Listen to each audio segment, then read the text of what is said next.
Welcome to NMAX Civil Muthukan. In the video, we will talk about the mensuration. Try this. Find the volume of the following cubes. So, cubes na appo எல்லா dimensions-உமே same value-ல தான் இருக்க போகுது. So, length 4 cm, breadth 4 cm, height 4 cm. So, volume of the cube அப்போ நமக்கு என்னவா இருக்கும்? Length into breadth into height. So, இங்க எல்லாமே same value-னும் போது நான் சைடை வந்து A-ன்னு எடுக்கிறேன். So, volume வந்து A cube ஆயிடும். So, A into Aங்கிறது A cube. So, அப்போ 4 cube 64 யூனிட் வந்து சென்டிமீட்டருங்கிறதுனால சென்டிமீட்டர் கியூப். ஸோ கீழே இருக்கிற அதே க்யூப்பில் வந்து கியூபாய்டில் வந்து இப்போ கியூபாய்டு இல்லை க்யூப் தான். கியூபாய்டுனா நமக்கு ரெக்டாங்குலராக ஓவர்லாப் பண்ண மாதிரி. ஸோ இங்கே 1.5 இது மீட்டர், 1.5 1.5. ஸோ அப்போ இங்கே வால்யூம் வந்து A cube which is 1.5 cube.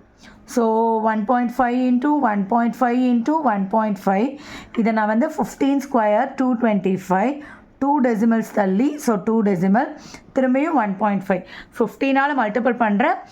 Decimal மாற்றுறது மட்டும் கரெக்டாக பார்த்துக்கிறேன். 15 5s are 75 7, 15 2s are 30 37 3, 15 2s are 30 33. இங்கே ஒரு டெசிமல், இங்கே 2 டெசிமல், ஆக மொத்தம் 3 decimal. So 3.375 metre cube unit.